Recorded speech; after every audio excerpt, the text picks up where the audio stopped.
Los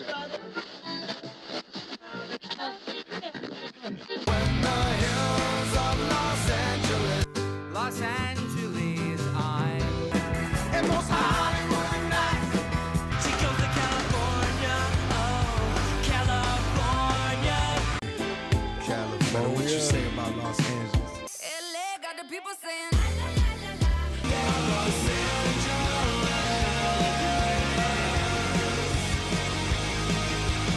You're listening to Corner of the Galaxy on cornerofthegalaxy.com.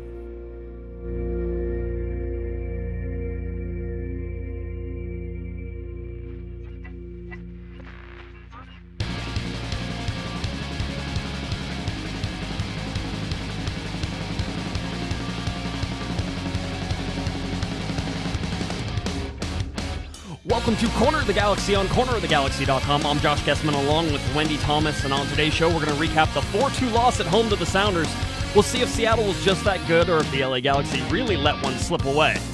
Then we'll be looking to talk some LA Galaxy 2 as they get ready for their playoff game coming up on Friday, and we'll also update you on LA Galaxy news, including someone's long-awaited national team call-up. Finally, we're going to look ahead to the massive game on Saturday as the LA Galaxy look to clinch a playoff spot, climb closer to the top of the Western Conference, and keep their supporters' Shield hopes alive.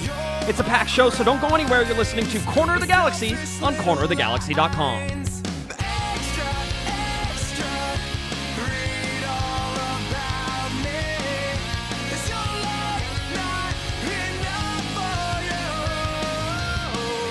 You're listening to Corner of the Galaxy on cornerofthegalaxy.com.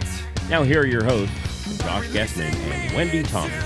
Hello everybody and welcome to Corner of the Galaxy on cornerofthegalaxy.com. Josh Guesman, Miss Wendy Thomas with you once again. Glad to be back here on a wonderful Thursday night as we're recording live on YouTube, where you can always find our live shows. I implore all of you to head on out there. And a special programming note, we'll have a special edition of our live show coming up on Saturday at 5 p.m. That's a pregame show before the LA Galaxy look to take on FC Dallas in Texas. So it should be a lot of fun, and we're looking forward to that. We got a lot to talk about today. Obviously, we're going to talk about the game.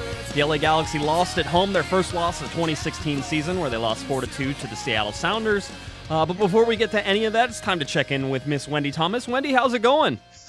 It's going good, pretty well, Josh. How are you? I'm doing good. I was going to say, it's you either cry after the game on Sunday, or maybe I was so mad. I was so mad that when I left the stadium, I was walking out with someone and I was like storming through the parking lot, shouting into the air. It was one of those things where I was just shouting nonsense into the ether. I was like, and why did we do this? And why did we do that? And I feel bad for the person that I was with because I was just sort of spouting nonsense. Right. Yeah, I mean, so I was so angry. I was just angry the entire time through the parking lot. I don't blame you for being angry. I mean, there's something weird that happens to me. If I sat down in the seats with you, Wendy, I would be yelling and screaming, and I'd be cussing out the referee, and I would leave that game with like no voice, and I'd be just as angry as you. When I get in the press box, I just get disappointed. Like, I don't even there's not even like this anger that like forces that comes out of me. I'm just sort of like, yep, they just gave up another goal, and kind of saw that one coming too, and all the wheels are falling off. Now, if I'm sitting next to you, I'm screaming, you have to be kidding me, like all these and I'd be irate. I mean, I have... Well, in a way, I understand your response, because in this instance, it seems like something that could have been so easily avoided had anyone in the LA Galaxy front office read any of our articles or listened to any of our podcasts, had they paid attention to anything that the rest of the world has to say about the LA Galaxy, these problems could be avoided. But since Bruce Arena and the coaching staff of the LA Galaxy apparently live in a soundproof box that doesn't allow criticism from the outside world to enter, it allows them to make boneheaded decisions like starting Daniel Stairs in lieu of AJ DeLaGarza. Or Robbie Rogers in lieu of AJ DeLaGarza. Yeah, I know you're not. You don't like Robbie Rogers. I think Robbie Rogers is capable of defending well, and for whatever reason, he just hasn't really been doing that recently. But starting Daniel Stairs when you have AJ DeLaGarza is like... it's like... Yeah, go ahead. Let me hear it. It's like dating the hostess at TGIFridays when you have Cindy Crawford in your bedroom at home. That is a wonderful analogy.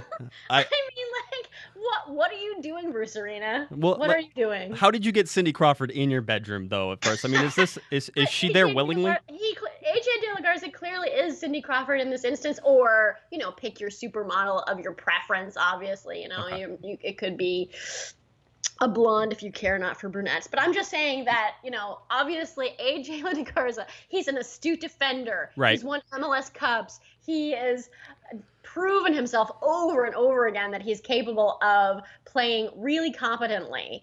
And fine, you like tall center backs? Guess what? You have Gel Van Dam. You have a tall center back. Yes. Why do you need 2 tall center backs? I understand we want 1 tall center back. Okay, you have Gel Van Dam. You have a tall center back.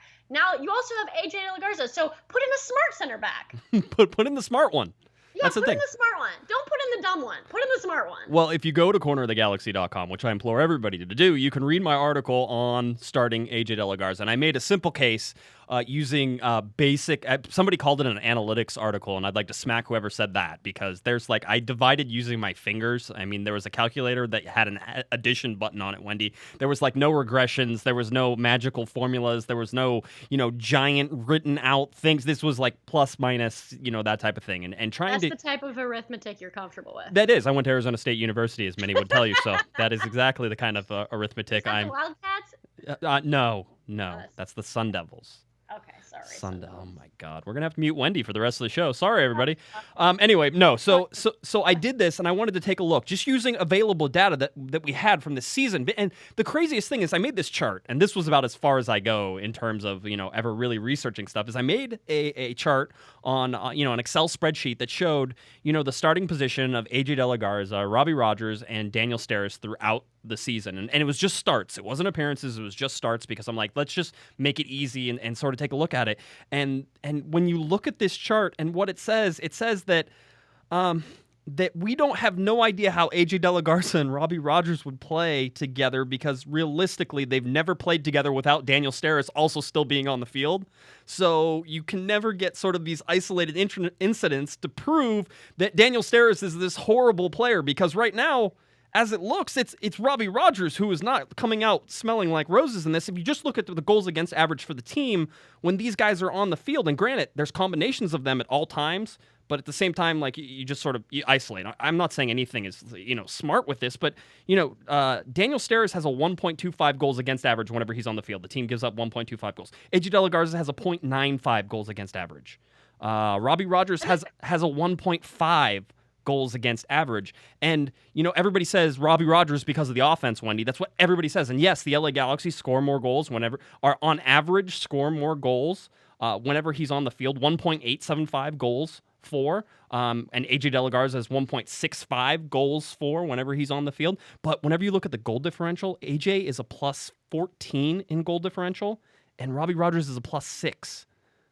I mean, there's another confounding variable here, which is which of these games also had Gel Van Dam on the field. So this is a gross sort of science, but I do think it's persuasive, and that it clearly demonstrates that AJ DeLaGarza is preferable to either Robbie Rogers or Daniel Steres. Yes. AJ just needs to be on the but it just makes no sense whatsoever. Well, we heard AJ DeLaGarza is on the bench unless he's injured. Do you want to tell the listening crowd about some of the nonsense that Bruce was spouting earlier today? I will couch it with, we have no idea whether it's nonsense, but Bruce Arena says that AJ DeLaGarza. You do the political. Yes. You can be this is good cop, bad cop. Yeah. Okay. You're going to be the good cop. I'm going to be the bad cop. So I say this is a bunch of total nonsense that Bruce is using to cover his ass to make up for the fact that he made a terrible decision, and it was a decision which everyone pointed out prior to the game, and yet he made it anyway, and it backfired on him. That's my position. Your position, good cop, give your position. Yeah, so Bruce Arena said to reporters today that AJ DeLaGarza has been dealing with injuries since the start of September, at least, and maybe even further back. He's had some injuries is probably the best way to sort of couch what he has said. So he's had some injuries, and that he expects AJ to be back and be 90-minute fit coming up very soon. Now, just in case, Josh wanted to go back and fact check some of this stuff, I will tell you that AJ DeLaGarza has not been listed as injured, or I haven't seen it doing all the stuff, and he hasn't missed an 18-man roster since April 10th, 2016, whenever the LA Galaxy played Portland in Portland and won that game. Remember, that was the away game. April 10th, he's been on every single 18-man roster, whether that was in the starting lineup or on the bench. And even when he's been on the bench, he's come in and played a couple times as well. So so I'm calling shenanigans on that. Bruce Arena, you are either spouting nonsense or you have been intentionally putting an injured player in your 18-man roster when you have, for example, Dave Romney, who you could also use. Maybe this is the first proof that we've really had, Wendy, that Bruce Arena reads my articles. What do you think? I mean, you're grasping at straws there. But I do think that there was a lot of criticism. It was on the Twitter sphere. There was a lot of analysts who pointed out that Daniel Stairs made a couple of boneheaded decisions during the Seattle Sounders game, and that it doesn't really make sense to put in a defender who is tactically inept when you have someone who is as capable of AJ DeLaGarza. I do want to add one caveat, which is that this is the same debate that we have with Brian Rowe, which is where, you say he's the greatest keeper at MLS, and I say, no, I really like him. I just don't think he's that good. I'm not saying he's terrible. Daniel Stairs, I'm not saying he shouldn't be on the Galaxy's roster or that it was unwise to sign him. Obviously, he can bring things to the game. That's not what I'm saying. I am saying, however, you have someone who is better than him. And so it's not a criticism of Daniel Stairs as a person or his character or anything like that. He's perfectly fine in a certain role, but you have someone who is better. So if he is healthy, which he is, Bruce Arena, why not use him? Yeah, and we'll see whether or not the health is really the issue. I mean, if AJ continues to not start and they continue to start Robbie Rogers or Daniel Stairs over AJ DeLaGarza, then you now understand what's going on. Listen, AJ is going to be, and this is stuff we've talked about first. First of all, did you say that I think Brian Rowe is the best keeper in the history? That was my debate 6 months ago where you're like, I think you might be the best keeper in MLS. I'm like, no. I said top 5, and then I think I think you said he was the best. It was a top 5 argument. I said he's one of the best. I think. I dare say I believe you said he was the best. Okay, I don't think I would have gone that far. I didn't think that was true, so hopefully not. I'm gonna go back and check the old podcast timeline there. I was gonna say it's a good thing that all this stuff is recorded and anybody can check us at any time. So, but no, I mean all those things. I like Daniel Stairs because I think that he did. You're gonna laugh. I think he did a lot of good things in the Seattle game. He just had some bad moments as well. And I think that his height. You look at height and what happened on the own goal, especially on the own goal for Yellow Van Dam. Obviously, height isn't everything, but Robbie Rogers' guy, Chad Marshall, was the one who got free and created some of that problems. And, maybe if Daniel Stairs is on, somebody like Chad Marshall, then we don't have as many issues instead of Robbie Rogers. So that's a trade-off I didn't like to see. But he had 3 or 4 great clearances on corner kicks during this game. And Seattle...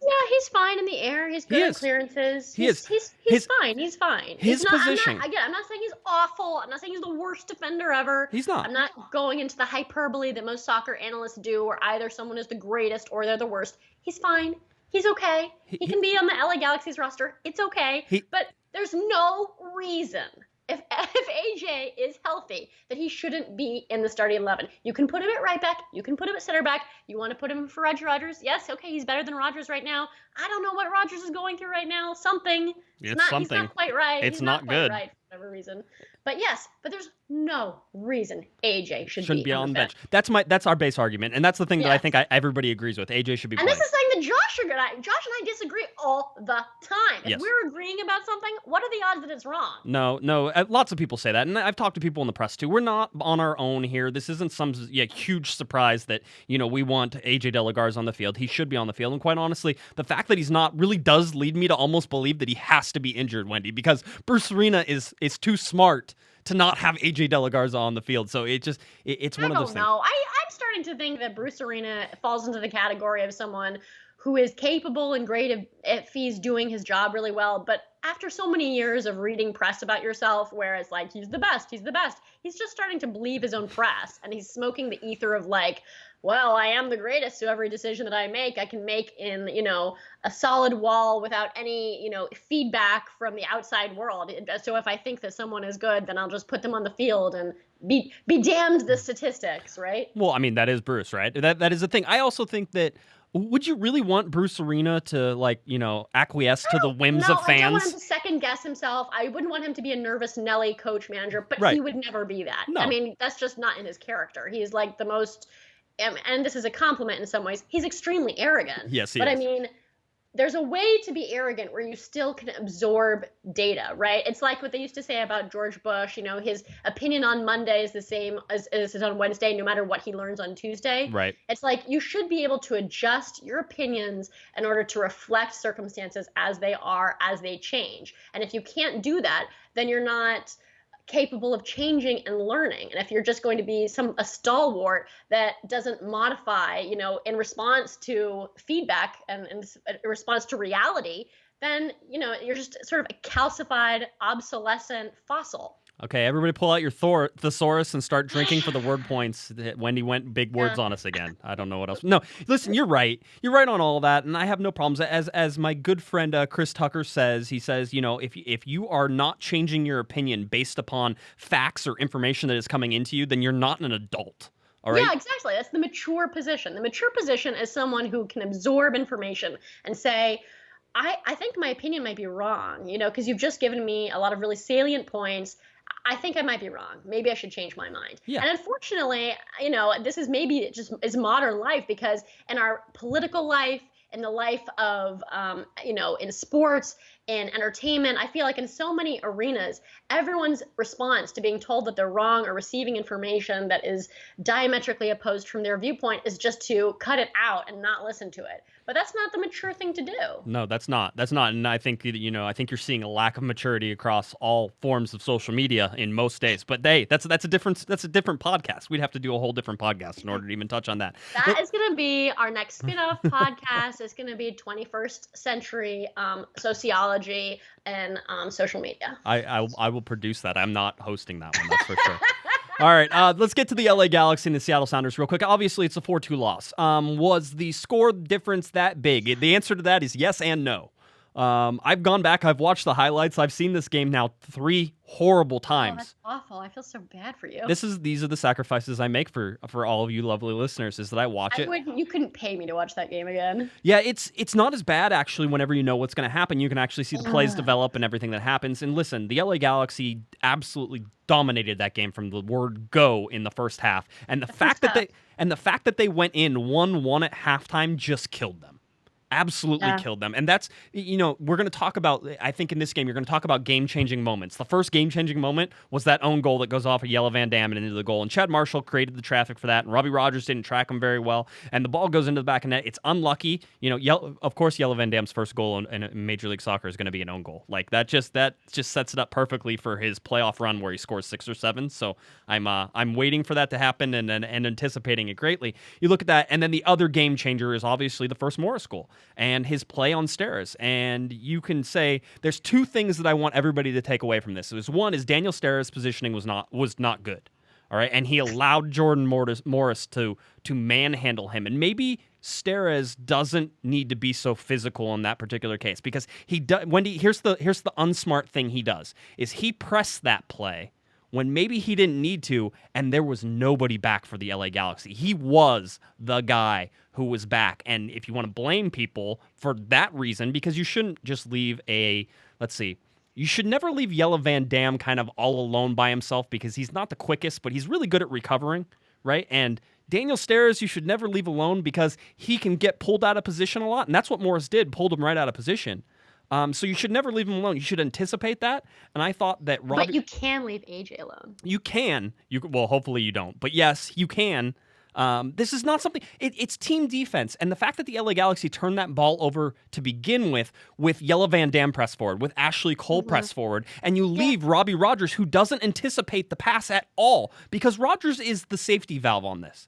And Rogers is late to react, because Steres probably does need to press Morris, because Morris is going to get that ball, and then Morris does just wonderful things. By the way, if it's reversed, and Jordan Morris and Daniel Steres does what Jordan Morris did to Daniel Steres, if their actions are reversed, Daniel Steres gets a red or yellow card with what was happening. Morris pulled him back perfectly. It was absolutely you have to acknowledge that he did, and I've watched it, and people say I thought Jordan Morris played wonderfully. He did. I really did. I thought he was really good. He did, but here's the thing is that I can acknowledge that Jordan Morris played really, really well in that game, and I can acknowledge that he took advantage of Daniel Steres, and I can also acknowledge that Daniel Steres got fouled on the play. It absolutely is, because I've watched it now 7 times just before the show. Players always get fouled. That's just the way it goes. We have to expect that for whatever reason, I think that the refs just sort of decide things against us arbitrarily. I'll be honest with you that this game was so weird refereeing wise. I thought there were so many calls and fouls that went just completely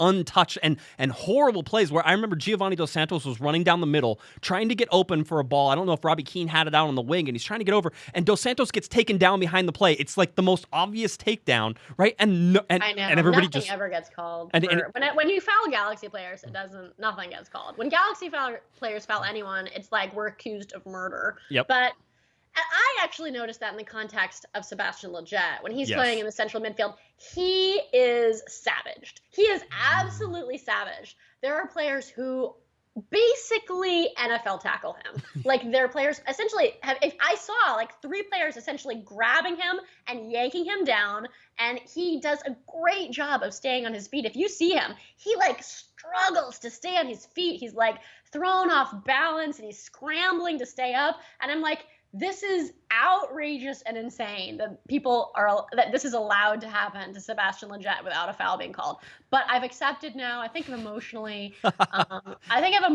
moved past it, and I just have swallowed the fact that for whatever reason, anything can happen to Galaxy players, and you just have to like play through. It just doesn't matter anymore. It's just like, it's just going to happen. It just is. I got about 9 minutes left in this segment if you want to try to call in. 949-734-4217. Wendy, if we have to dump you, we'll dump you and get you back like normal with our phone lines and how they work. So, but yeah, if you have an opinion about either AJ DeLaGarza or about the Seattle game, I'd love to hear it. I will say that I thought Robbie Rogers again was caught wanting on the second Morris goal and not tracking back. Not only did he keep Fernandez onside on the initial ball over top of Ashley Cole's head, but then he was too slow to react to Morris on the inside once the shot by Ladero went off Brian Rowe. And then the Ozzy Alonso goal. I mean, can we talk about just the LA Galaxy not having a very good day on the whole? It goes off with the referee right to Ozzy Alonso. I know. It was awful. It was and it was so hot. Yeah. It was so hot. It was so brutally hot. I was like, you know how sometimes when you're in extreme heat, you sort of mentally start to lose your sanity a little bit? Yes. Like I was like sweltering, and then also I sort of was getting mad, and like every time they scored, I was like just becoming sort of bitter, I guess. Right. Watching Seattle beat us at home is such a bitter pill to swallow. There are lots of teams that the LA Galaxy can lose to, and I can keep a sane mind about Seattle's not one of those teams. Not one of them. No. And what's going on with Robbie Keane? He's like totally stopped scoring goals. Well, he scored 2 in this game. Let's not forget. I mean, like, he's just there's goals that we're coming so close. We're coming so close, and I'm like, why? Why wasn't that put away? Why wasn't it put away? Giovanni Dos Santos missed one, by the way. He took a bad touch on that, and that's the reason why he missed that goal. The chip wasn't the reason, all right? He took a touch away, kind of away to Fry, and everything sort of went sideways. All right, we have a call here, Wendy, and we're going to lose you, but we'll get you right back, all right? So here we go. Let's see who's calling. Who's this? Hey, this is John. Hey, John. How's it going, buddy? Hey, good. What's going on, guys? Not too much. What do we got? Wendy is feisty tonight. What's going on? She was out at a bar drinking. I'll get her. We have to drop her off the line sometimes when people call, so I had to drop her off. So we'll get her back on. But she went to a bar before the podcast, so I think we're going to bring that up. But yes, she is feisty, and I enjoy it immensely. Yeah, that's added a little spice to the show. So good job tonight, guys. I think we just had too many old dudes on the field in the hot weather. I think that was the problem. Yeah. And you not AJ. like you and me, old, like that type of thing. That's how old these guys are. I'm like way older than all of you, but that's okay. Yes, but okay we'll pretend. But right on, guys. Well, enjoy the rest of the evening. All right, thanks, John. We'll talk to you soon. All right, Wendy, already getting complimented on your feistiness today. Feistiness. Too many old dudes. I said that it was because you were drinking at a bar before this podcast, which is why. I had one beer. I'm fine. It was a 3-yarder. It was about yay tall. That's what she's saying. I had one.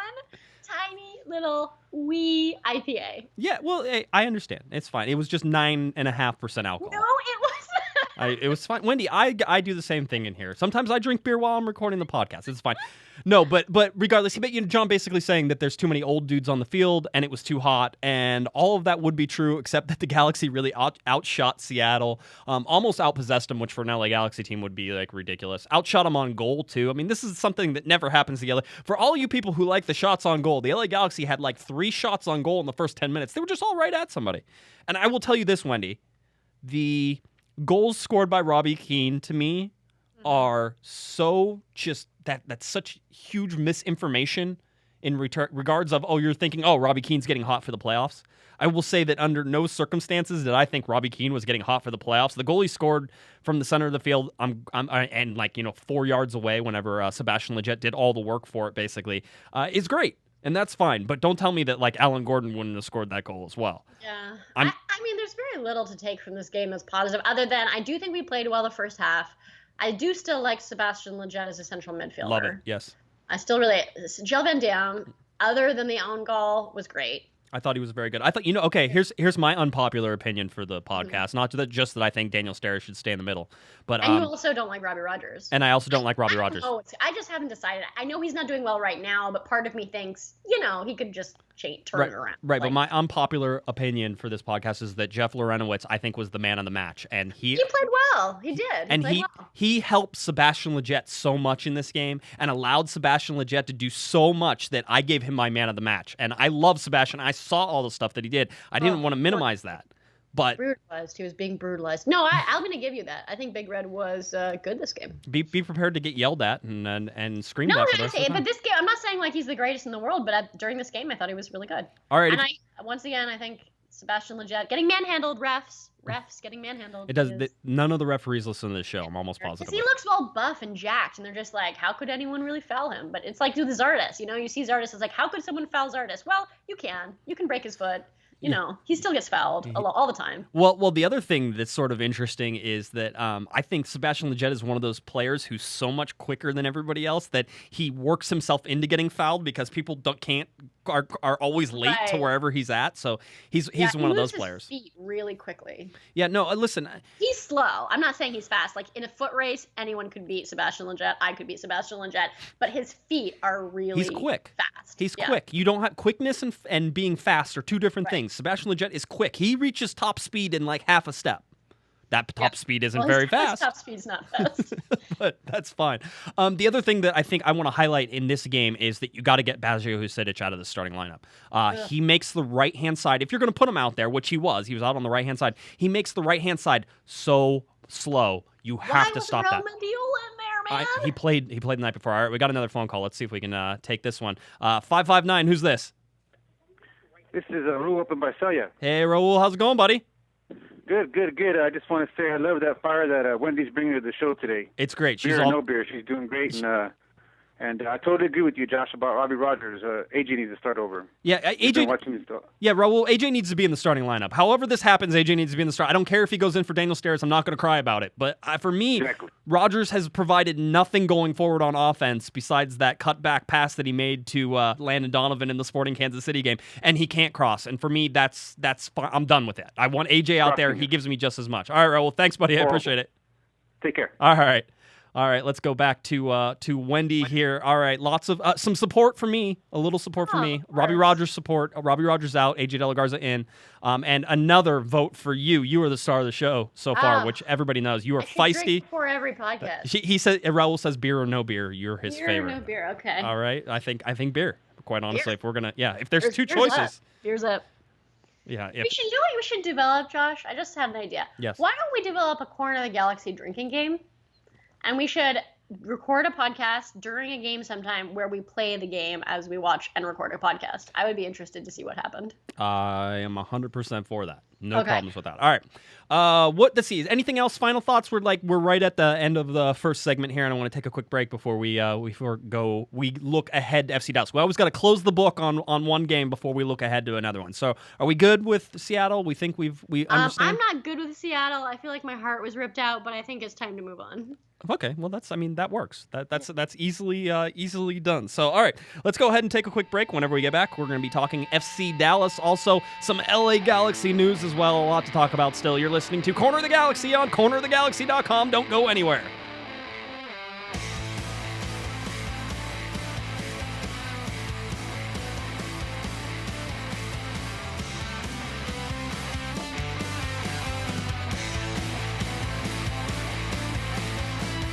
Take me to your place.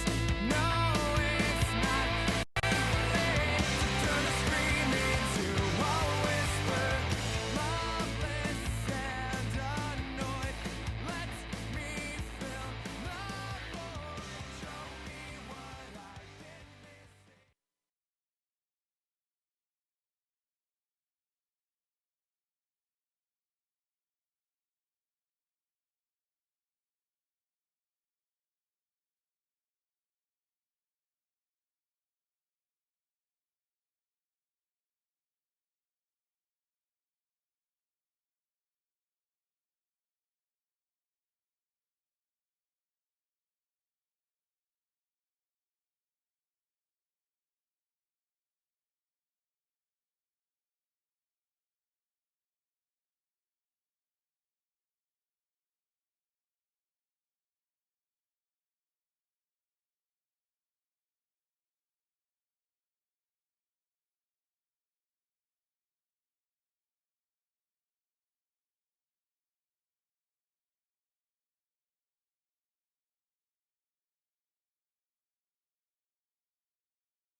They've never mastered the eclipse when taking selfies. It's Corner of the Galaxy. Hey, this is Chris, This is Eddie. This is Jason. and we're from Back Pocket Memory, and you're listening to Corner of the Galaxy. Welcome back to Corner of the Galaxy on cornerofthegalaxy.com. Josh and Wendy back with you once again. We got a bunch to talk about still happening. We're excited. Still a lot to talk about. We're getting ready for FC Dallas, Wendy. This game is monumental, gigantic, huge. It is. It really is. Listen, I got in an argument on Twitter. Big surprise! I got in an argument on Twitter. We never do that. Yeah, I know. I was gonna say it never happens. I'm sure. But I try. Listen, if you're gonna get me fired up, I'm gonna come back fired up at you. But LA Galaxy insider Adam Serrano said something on our Monday podcast, which basically said that the game on Saturday is the biggest game since the 2014 MLS Cup. And if you wanted to take that and you put it in the same context that he said the same thing about the LA Galaxy's game against FC Dallas in the U.S. Open Cup semifinal, people were taking issue with the fact that he said it about both games. And for me, I get his point of thinking, and I don't necessarily disagree. And things have to change. There's no absolutes here. They have to change. You were one game away from winning a trophy and clinching a spot in the CCL, right? With FC Dallas, if you win on Saturday, you are 2-3 games against possibly lifting a trophy for Supporter Shield, right? It keeps you in the Supporter Shield hunt, and it keeps you in the CCL conversation to begin with. All right, so those are things. The bottom line was the result of both is that if you lose them, you no longer have a chance at a trophy and a CCL spot, right? And you add into the first round bye characteristic of trying to finish in that top one spot, which is what you get with the shield. So not only do you get CCL, you get the shield, and you get the trophy. You get all those things. That's one more than kind of the U.S. Open Cup. I can see the escalation. I also understand that hyperbole is hyperbole and that it gets us talking and fired up. So I see it from all points of view, but he's just not wrong.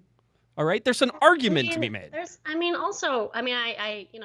hate to point out something completely obvious, but Adam Serrano is also employed by the LA Galaxy. It's his job to hype up the games, and so he very frequently speaks hyperbolically about LA Galaxy games. He has obviously a vested interest in, exciting the fan base and getting people interested in it. And so I don't give the same weight to what he has to say about a given game that I would to someone who is neutral or who is not employed by the thing that he is promoting. So, Well, I get just as hype. His job is to get people saying that this is a hugely important game, so he does. I'm not pointing out anything that's like radically novel here. It's his employer, and he's obviously trying to do his job. Yeah, no, he is, and I also say some things that are filled with hyperbole and try to get people excited, and I get no financial benefit from it whatsoever. I'm waiting for that. And I shout criticisms at the LA Galaxy. I guarantee you I get no money for it, and I never will. Yeah, no. Well, that's not how it works. That's not why we do this stuff. That's not why you and I do this. Burning bridges doesn't get me any points anywhere. I don't care. I don't care either. Yeah, it's one of those things. It's like yeah, this is a really, really big game. Bottom line is a huge game. By the way, I completely agree. It's a huge game. Basically, this game, because I did the preview article, essentially, these games with Dallas are going to dictate pretty much everything for the 2016 season. Oh, yeah. I don't think we have a chance at the Supporters' Shield. But in terms of playoff position, if we could just get to second place, we could skip the buy-ins.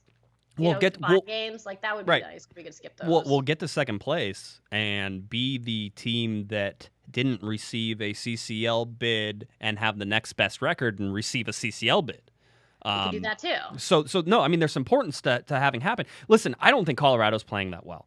Toronto isn't playing that well. You have all of these teams that you look at that have chances. Dallas seems to be pretty good though. Well, they've drawn their last two games. They stumbled in the CCL. For the game last night against the Guatemalan team. Yeah, throw that out. They put out reserves. Yeah, I know. I was really hoping they'd take it more seriously. Yeah, they would put out Moro Diaz. Yes. Maybe he would sprain his arm or something like that. I was hoping that they all came down with some tendonitis in their ankles. Horrible flu. Maybe there was some food poisoning and all their starters went down. No, all right. Before we even jump ahead to the FC Dallas game, which we're going to get to at the end of this, and if you still want to call in 949-734-4217, I know some people say the line is busy. That's what happens sometimes. Sometimes I don't want to take your call right in the middle of saying something important or Wendy's talking, and also there's other people on and there's not really call waiting on Skype. So that in mind, call back and we will happily discuss anything that you want us to talk about. 949-734-4217. Special announcements. I already told you once. I'm going to tell you at least two more times before this show is over. Is we have a pregame show on Saturday. This is at 5 p.m. Pacific time, leading up to kickoff at 6 p.m. between LA Galaxy and FC Dallas. This game will be on Spectrum Sportsnet and Spectrum Deportes. All right, Old Time Warner Cable Sportsnet or Old Time Warner Cable Deportes. All right. Also head on over to the CoG shop. We have new stickers. There's a couple magnets left. There's still some damn pins left. You want to get those before the end of the season, before perhaps they don't come back anymore. cornerthegalaxy.com/shop is where you want to go. We'd appreciate your support, and we like seeing you guys have some stuff that we have created that you wear to games. And apparently Yella Van Dam stole somebody's pin whenever they went to the season ticket remember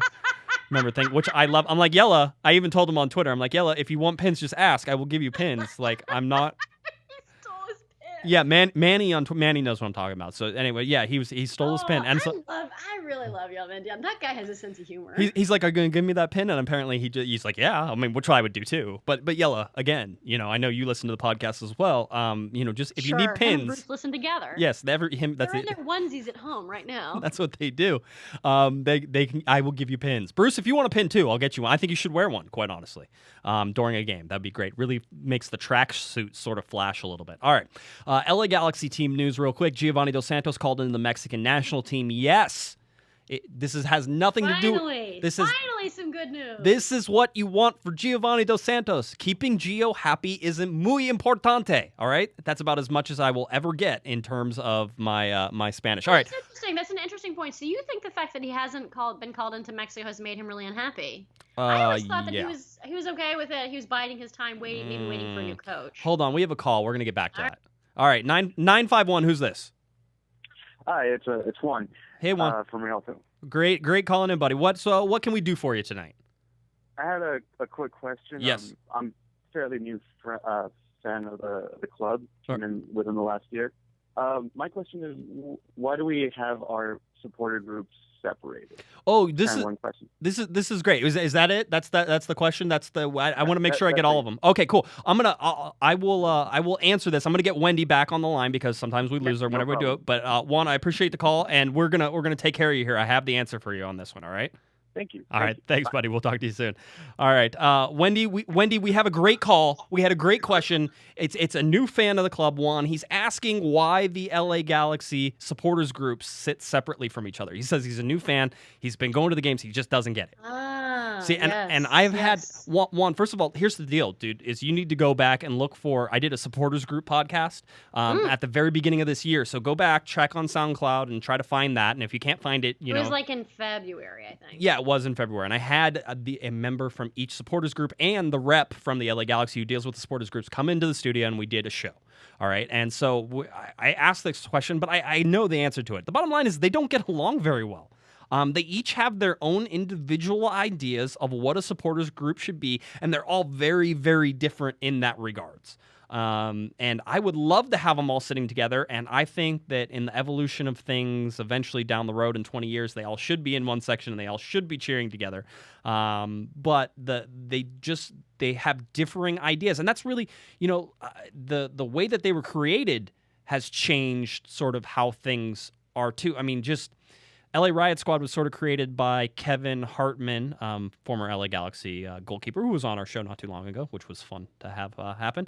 But he sort of challenged somebody to create the LA Riot Squad, and that's how it sort of became. And if you want to be a member of the LA Riot Squad, you show up and you go sit in the section. That's it.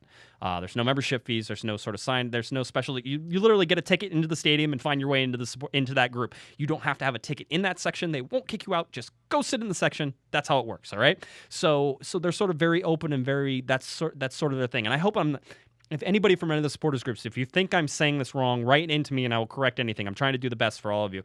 Angel City Brigade, sort of has a different mentality about it. Again, very hardcore supporters, same as LA Riot Squad, and none of this stuff has to do with dedication to the team because I think everybody, including Galaxians, they're all very dedicated, but they just have a different way of viewing what support should be, and they don't necessarily agree with each other, and they don't necessarily like each other, which as adults, Wendy, we can agree that sometimes it's okay to not get along with somebody and you just keep your distance a little bit. That's okay.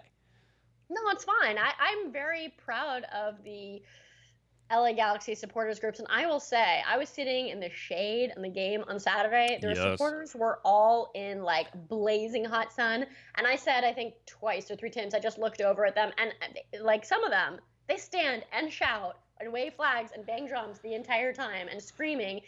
And I mean, even when we went down by 2 goals, I mean, it was just awful. Like, and I was just sitting there going, man, I really admire the hell out of those people because I don't know if I would have the energy to be able to do that. Have you ever sat in a supporter section? Have you ever done it for 90 minutes? No, I mean, I haven't sat over where No, I haven't sat over there. But I mean, like, they jump up and down and shout and scream and wave flags the entire time. So I've been so tiring. That would be so tiring. I've been to a couple away games before I was a credentialed member of the press, and I would go, and I've been up to San Jose, and I was in San Jose and joined the supporters groups, and that was when all the supporters groups sort of joined together on away games, right? They said everybody basically together. So you had Galaxians, you had some LA Riot Squad, you had some ACB there, and this was at the old stadium, the old high school field. Basically, it was like a college field in Santa Clara, there, and I was so exhausted after 90 minutes. I can't even tell you. Like my legs hurt.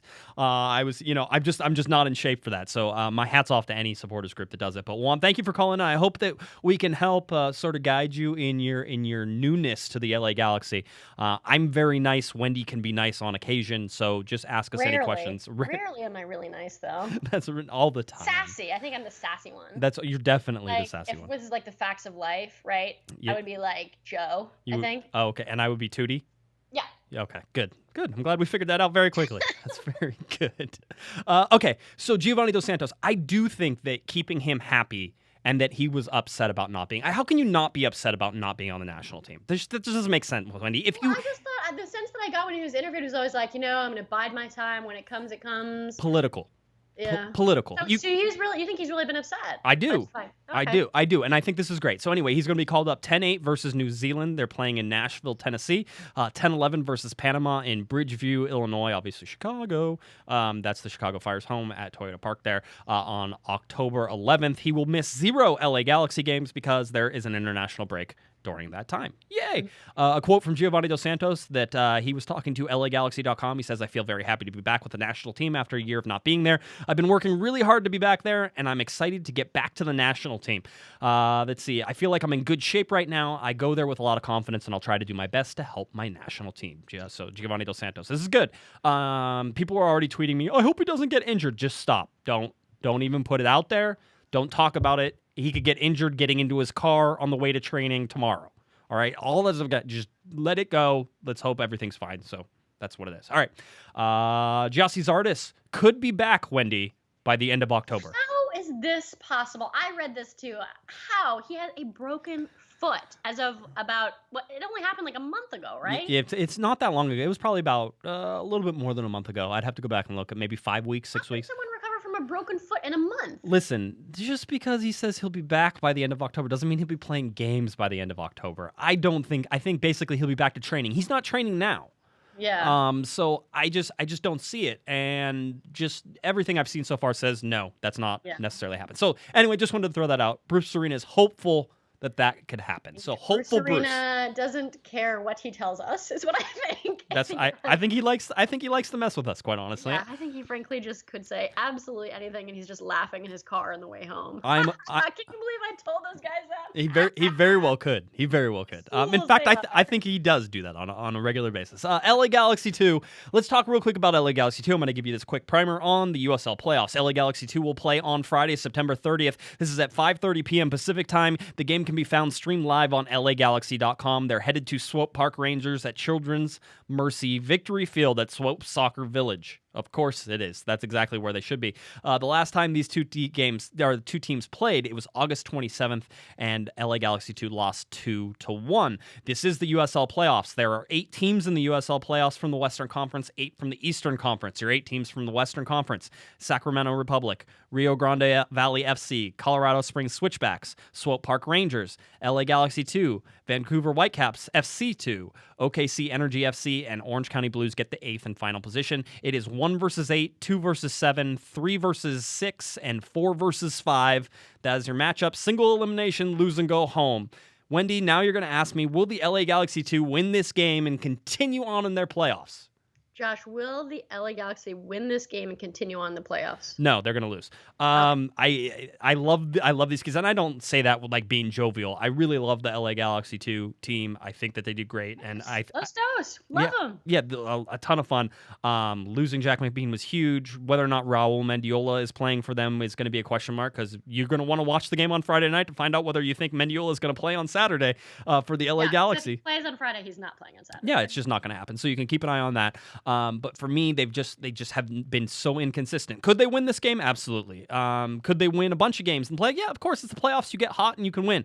But for me, they've been too lackluster, been too soft on defense. I would like to see their defense. If they're going to be better, their defense has to be better. And that means not allowing Clement Diop to get absolutely just blasted by shots the entire night. So again, 5:30 p.m. You can catch that game on LAGalaxy.com. They will stream it live. The LA Galaxy 2 travel to Swope Park Rangers. There is your USL playoff update. All right. Let's see. We're going to skip over LA Galaxy schedule. There's 3 games left. They're both against 2 Texas teams. All right. That's really all you need to know. 2 away, 1 home. Last home game is on October 23rd versus FC Dallas. That could be a huge game, but we have to get through one huge game to begin with, and that's the one coming up on October 1st on Saturday. MLS standings. There's nothing really surprising here. LA Galaxy still in 3rd place in the Western Conference. They are in 6th place overall in the Supporters Shield. Despite the fact they're in 6th place, they get to play against the 1st place team, and they get 6 points against the 1st place team, basically. 2 shots at them. Everything can change if that actually means anything. But in order to do that one day, they have to do something on Saturday. They have to win on Saturday. That's just something that has to happen if you want to think about Supporters Shield. I don't. And what are the prospects that we beat Dallas in Dallas? Yeah, well, I don't. The prospects are probably not good, as apparently the dog has gotten loose over in Wendy's place. So don't worry about that. It's okay. Wendy, you still okay? You have all your appendages. Okay. Okay. Just I'm not.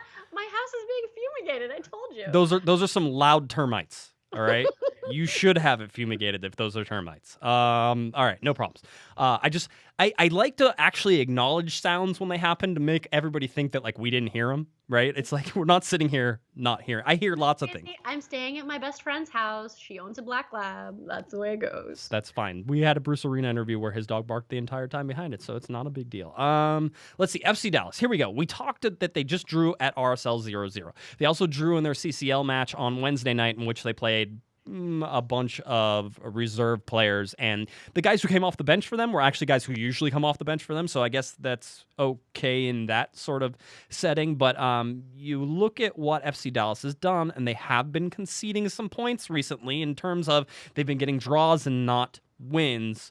So if the LA Galaxy could take advantage of them, this might be their chance. This could be actually the way. The LA Galaxy, going back 9 previous meetings, Wendy, are 5-3-1 against FC Dallas, including last year where they beat FC Dallas at home on September 27th. I think it might have been the LA Galaxy's first road win of the season last year, if I remember correctly. Yeah, but their form now. I mean, gosh, Dallas, they just won the Open Cup. They're playing in the CONCACAF Champions League. They're at the top of the Supporters Shield standing. I mean, you cannot think the Galaxy are favored to win this game. Well, here's the thing. Somebody said that schedule congestion is coming into play now. They've had to play a ton of games. You talk about U.S. Open Cup going all the way. They've had to play through CCL. So again, they've been playing a bunch of games. So does that catch up with them now? Scott French, who was on the show, I think 2 weeks ago on our Monday night Corner of the Galaxy from the Box show, said it would be a shame for FC Dallas not to win the Supporters Shield because they clearly have been the best team in the league this year. And I don't disagree with that. I think they're absolutely the best team in the league this year. And the LA Galaxy in a normal setting would do very well to get a draw in this game, Wendy. But this isn't a normal setting. The LA Galaxy actually have to show some urgency, and Steven Gerrard is all fired up, apparently. I used fired up in air quotes there. He said, yeah, he's a fired up Englishman. He's just all riled because, clearly FC Dallas knocked the LA Galaxy out of the U.S. Open Cup with those late stunners to beat the LA Galaxy. Everybody remembers that. I like to bring it up on a regular basis. That was another painful game this year. You throw some salt in the wounds there. So, Steven Gerrard says that the LA Galaxy owe him one. And I hope they play with a chip on their shoulder for this game because, quite honestly, they're going to have to do something after playing again. Bruce Arena said that he thought that the LA Galaxy didn't play that horribly against Seattle, and I think that he's right in some ways and wrong in some ways. There were a ton of defensive mistakes that you just can't make in order to win a game, so they played poorly that way. But they did have a bunch of shots on goal, and realistically, they should have probably had more goals. I feel like that's been the story the whole year, though. I really feel like I've said that at least 15 times this year. I've been like, well, we should have had more goals than we did. That has to signify something. It does. It says that the LA Galaxy have just tragically underperformed this year. You can't couch it any other way, Wendy. You can't say, oh, this LA Galaxy team, they've been okay this year. No, they haven't, for all the talent that they had on the field. Even when Nigel de Jong was here and all those things, for all the things that have happened, you can't say that the LA Galaxy team is even close to what they should be. They have 15 draws. I know. I mean, the potential, the talent on this team, the LA Galaxy should be rolling over other teams like a freight train. And the fact that they are not makes them one of the most underperforming teams in league history. It's shocking because the talent is there. I know, the talent. You have so many talented players, and it's just like, wow. It's like, and what do you think that is? Is it motivation? Is it there's no leadership? Is it that no one cares? Is it that everyone's injured or old or going to the beach? Like, what is it? It's just stunning. I can't explain it except there's some sort of colossal lack of mojo on the part of the team players where they just cannot bring themselves to kick their own butts on the field. Yeah, I think there is some leadership issues with this team. You have a captain who is clearly fighting for a contract. Yeah, and he's mad. And I don't know how well that plays in the locker room. I have no idea. I haven't asked the question, so I don't want to just go out there and, throw people under the bus and say, oh, well, these guys are mad. I don't know that. But for me, I always try to put myself in a situation, Wendy. And if I'm in that situation and I'm Robbie Keane, then I'm mad. So how much of a professional, which clearly Robbie Keane is one of the utmost professionals, and he always has been really throughout his career. How much of a professional is Robbie Keane? Is it affecting him? And is it affecting other players in the locker room? And who's sort of stepping up behind that? You have guys like Mike McGee, who would have been a real leader on this team, not getting playing minutes. So he's probably diminished. You have guys even like AJ DeLaGarza, who can be sort of one of those quiet leaders. Yellow Van Dam, I think, is a leader on this team. Absolutely. But he's also like a little goofy. So, he maybe he's not that ultimate leader, but I would follow Yellow Van Dam into a brick wall. So I don't know. I don't know what other people do. It is terrible, though. I mean, a lack of leadership. There should be someone. Landon Donovan, at least. Well, and this is where I think Landon Donovan, sort of the off-field benefits of Landon Donovan, can really benefit the LA Galaxy. And I think that this is him coming in, again, if he didn't score goals and he didn't do anything and maybe he didn't play, he would still be an asset in the locker room, because I still think that he's that type of leader. He's the guy who, after the game in Seattle, said, if we think that there's nothing wrong, then we're never going to fix it. So he's the guy who was saying, yeah, there's something wrong with that game. There's something wrong. The guys need to take a look in the mirror. They can't be happy with that individual performance. We have to look at ourselves. We have to look at us as individuals. Each guy has to sit there and go, did I play my best? And am I personally responsible? One of the biggest things I think I've ever learned from players and talking to players and coaches is not to pass on responsibility. Everybody has to be accountable to themselves on the team, and that's what makes the team great. If you're going to expect somebody else to pick up after you or to cover for you or to do something, and you're not giving your 100% all in that situation, then you're hurting the team. And that's what I think Landon Donovan brings, is the individual accountability to be able to go up to a guy, put his arm around him and be like, hey, you suck today. Don't suck tomorrow. That type of thing. And I don't know that Robbie Keane is that way, because I have a feeling Robbie Keane just yells and screams at you.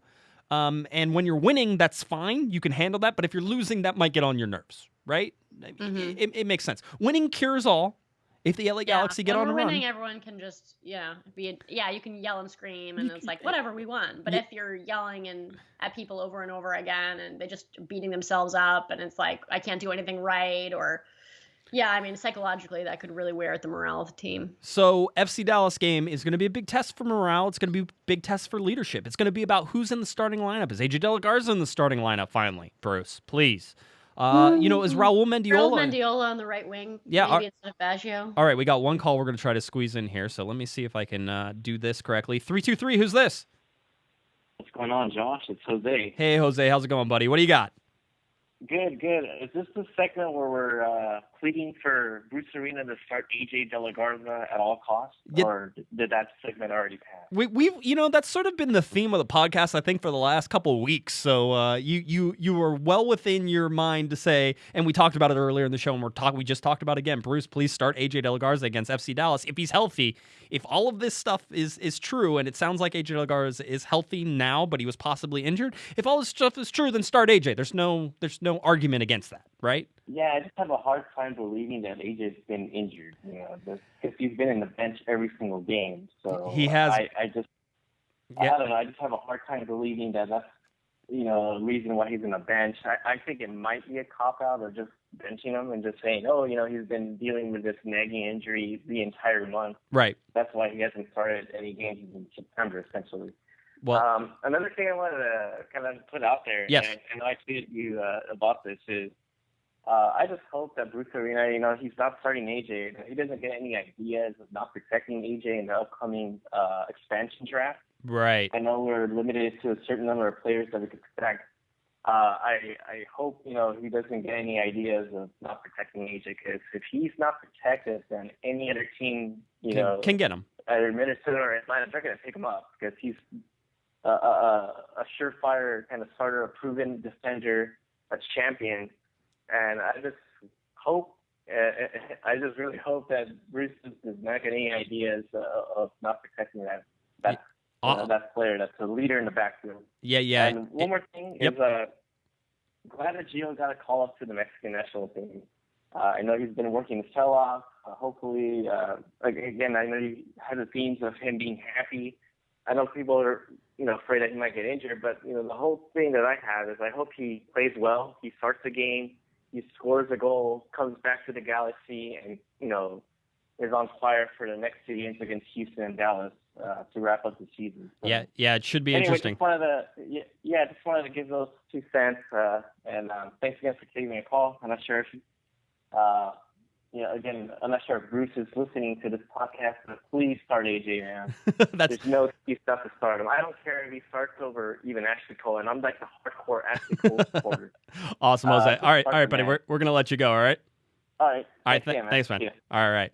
Jose always calls in. It's always nice to hear Jose, so that's always a good thing there. So we'll do our best here to see if we can get Wendy back on. Wendy, did you at least? Okay, you made it. Jose wanted to say, I think the big thing, Jose talked about Gio. Happy that we went to the Mexican national team. He wants AJ to start. That's big. The big thing he said was, whether or not AJ. There is unanimity. There is. There's nobody who disagrees with this. I know. I want someone to disagree with me other than Bruce Arena. That's right. Maybe I was trying to get Dave Sarakin on, associate head coach Dave Sarakin on. I was going to see if maybe he would disagree with me.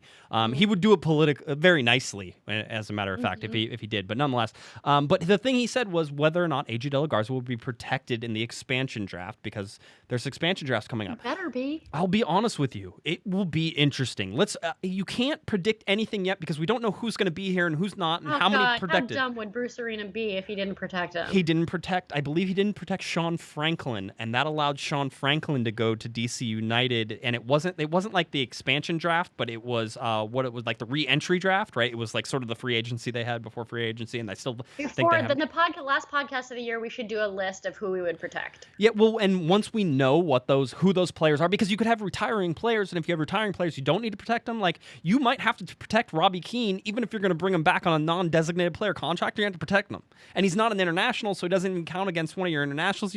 So, again, it gets crazy. I'm going to tell you right now that I think that there is a 30% chance that AJ DeLaGarza does not get protected in the expansion draft. I know. Just wait. We'll see. Don't freak out. I'm just saying that's on the table right now. FC Dallas game. Freaking out is gone.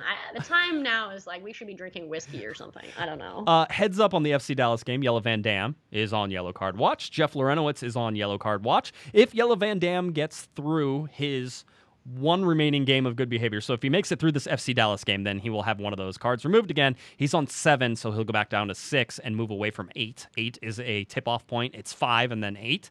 Jeff Lorenowitz just got, I guess, another yellow card, clearly, he got one 2 games ago, because he has 4 cautions and he has 4 games remaining on his good behavior. You have to go 5 games in order to do that. Matt Hedges and Maynor Figueroa both have 4 yellow cards for FC Dallas, so I say attack that side of the defense for the LA Galaxy, because they know they want to be available. They don't want to be gone, so they're going to be more careful. Run at those guys. Take advantage of some of these things that they have in their favor. The LA Galaxy can beat Dallas in Dallas. I will finish my sort of Dallas mark or preview by saying this, Wendy. Wacky things happen in Dallas. Wacky things always happen in Dallas, so be prepared for that. Like assassinations of presidents, like that? Yes, and Breck Shea, whenever he played for FC Dallas, hitting a cross that got caught in the wind after like an hour-and-a-half weather delay that somehow got knocked into the back of the net by the wind. So wacky things happen in Dallas. Or the 3, I think it was 3, it may have only been 2, but there were 3 offside goals that were allowed to stand, and all 3 of them were on set pieces where the assistant referee was staring down the line. There were 3 goals that got allowed by FC Dallas in a game in Dallas once. Oh, great. So, yes, so those are the kind of wacky things that happen to the LA Galaxy whenever they go to Dallas, and that is certainly something. Wonderful. Cannot wait for Saturday. All right. Your prediction then, Miss Feisty Wendy. I'm going to predict, this sassy gal is going to predict an LA Galaxy loss. I think the Galaxy go down 2-0. Crazy. A 2-game losing streak by the LA Galaxy. Somebody argued with me whenever I said the LA Galaxy would lose 2 of their last, I think it was like their last 7 games or 8 games. Somebody's like, there's no way they're going to lose. I'm like, I could see them losing 2. And granted, they haven't lost the games I thought they would lose. Well, I didn't expect him to lose to Seattle. I had that as a win. I think I had him losing to Real Salt Lake in RSL. That almost happened. The LA Galaxy almost won that game too. But all those things is you look at it and you look at who they were playing at the end of the season, and it's a possibility. I'm not going to say the LA Galaxy can't lose, but here's the thing. I think the LA Galaxy are so motivated right now to be able to have a chance at the Supporters' Shield that this really will be one of those 100% performances. Professional athletes don't always give 100% because you couldn't give 100% throughout the entire year. It just doesn't happen. All right? Playoff games, you get 100%. The big games, you get 100%. Some other games, you get like 95%. You save a little 5%. This is one of those 100% games for the LA Galaxy. And depending on who the starting lineup is, which, of course, we will be here to announce live whenever it comes out on Corner of the Galaxy, so we do a live pregame show starting at 5 p.m. That's going to be very interesting, and that's going to be sort of the tip-off of to whether or not the LA Galaxy are 100% committed to beating FC Dallas in FC Dallas. All right, Wendy, anything else we want to talk about? Well, what's your prediction? I predicted 2-0 loss. Thank you. What do you predict? I expect a 2-2 draw. Actually, you know what? This game will end 2-1. I did some research, and there's a ton of games between FC Dallas ended 2-1. Okay, and who wins? I think that it very well could be FC Dallas. I'm not going to disagree with you. I think the LA Galaxy could lose this game. If it's 2-2, I wouldn't be surprised either. Okay. All right. Does that work? Anything else you want to talk about before we get out of here? Yeah, I'm good. All right. Tell people where they can find you. We'll go. You can find me at Corner of the Galaxy and American Soccer Now and on Twitter at Mark.